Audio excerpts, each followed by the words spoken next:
नमस्ते मित्रों। आज हम कक्षा 12 इतिहास का जो प्रथम भाग पढ़ने तुर्क आक्रमण का प्रथम भाग पढ़ा था, उसके बाद हम उसका द्वितीय भाग पढ़ेंगे।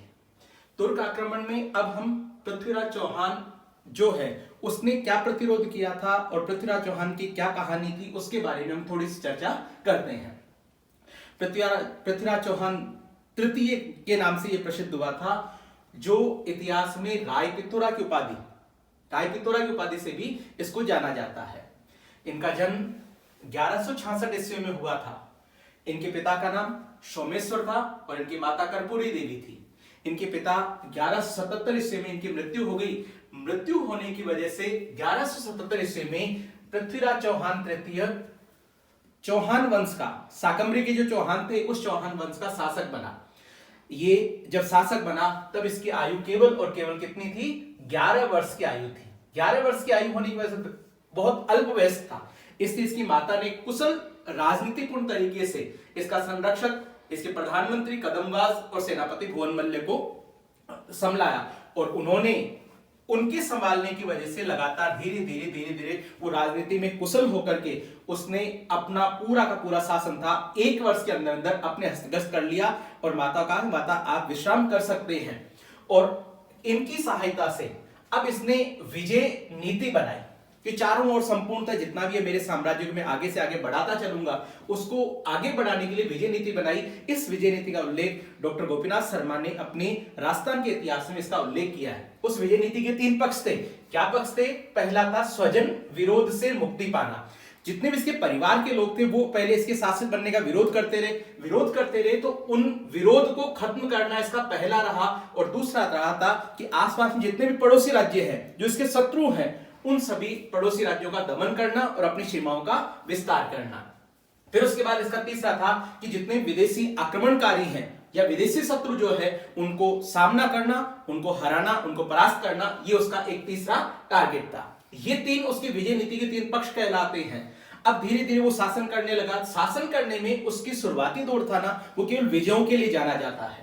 अब इसकी विजय के बारे में हम जब इसकी विजय के बारे में चर्चा करते हैं तो इसकी प्रथम विजय है वो कहलाते, इसका चाचा था, उसका नाम था अपार गांगी। अपार गांगी वर्तमान में जिसे गुरुग्राम कहा जाता है या गुड़गांव कहा जाता है। गुड़गांव जो पहले का गुड़गांव था वो गुरुग्राम अभी वर्तमान में गुरुग्राम बन गया है। उसके चाचा वहां के शासक थे, वहां पर उन्होंने विद्रोह किया। उस विद्रोह को उन्होंने 1178 ईस्वी में दबाया। जब ये चाचा मर गया, इसकी हत्या कर दी गई, उसके बाद में नागार्जुन अपार गांगेय का छोटा भाई था, उसने पुनः विद्रोह कर दिया। मतलब ये भी इसका चाचा हुआ, इसने भी विद्रोह किया। ये कुछ दिनों तक गुड़गांव में ठहरा रहा और फिर उसके बाद में अचानक इसने क्या किया कि जैसे इसको लगा कि सेना ज्यादा आक्रमण कर रही है तो यहां से भाग गया। भागने की वजह से इसका सेनापति था जिसका नाम था देवभट्ट, उसने कुछ दिन तक तो गुड़गांव में विरोध सहा, फिर उसके बाद में इसे भी यहां से भागना पड़ा। मतलब प्रथम विजय थी उसके अपने स्वजनों के प्रति थी। उस स्वजन विरोध को उसने धीरे धीरे कार्य किया, स्वजनों के विरोध से मुक्ति पा ली। अब मुक्ति के बाद में इनके उत्तरी दिशा में, इनका साम्राज्य दिल्ली में था, उस दिल्ली में उत्तरी जाति में गुड़गांव और हिसार, यहां पर एक उपद्रवी जाति थी, उसका नाम था भांडानक। इन भांडानकों ने दिल्ली की तरफ धीरे धीरे बढ़े और बढ़ करके आक्रमण करना शुरू किया।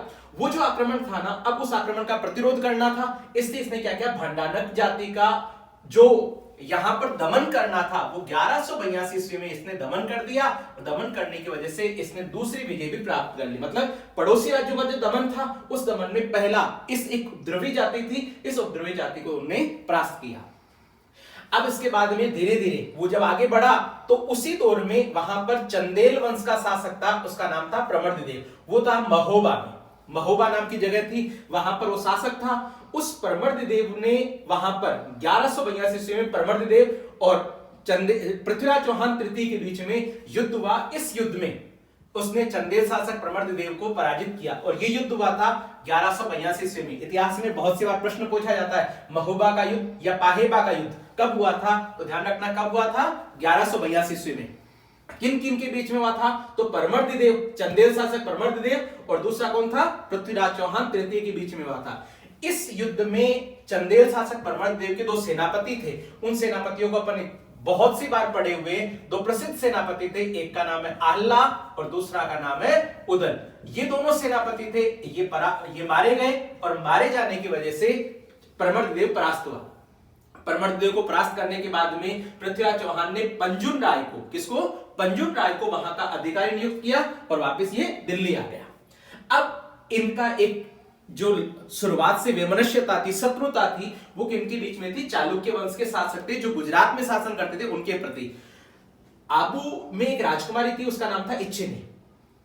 उससे पृथ्वीराज चौहान ने विवाह किया, जबकि भीमदेव द्वितीय जो चालुक्य वंश का शासक था गुजरात का, वो भी इससे विवाह करना चाहता था। दोनों के बीच में विवाह को लेकर के विवाद हुआ, जबकि विवाद कुछ और था, वो सीमाओं को लेकर के था, साम्राज्य विस्तार को लेकर था। इन दोनों के बीच में शुरुआत से वैमनस्यता रही, लेकिन आबू का जो शासक था उसका पुत्र था जगदेव, उसकी मध्यस्थता हुई और मध्यस्थता कारण दोनों के बीच में संधि हो गई। लेकिन संधि केवल ऊपरी दिखावे के लिए थी, बाकी मन में तो वैमनस्यता, कटुता भरी हुई थी, इसलिए लगातार धीरे धीरे इनके बीच में लड़ाई चलती रही। अब इस पृथ्वीराज चौहान तृतीय है, इसकी जीवन की जो महत्वपूर्ण घटना थी वो था कन्नौज शासक जयचंद गहड़वाल और उसकी पुत्री संयोगिता। इसके बारे में कहा जाता है जयचंद गहड़वाल और पृथ्वीराज चौहान तृतीय मौसेरे बाई थे।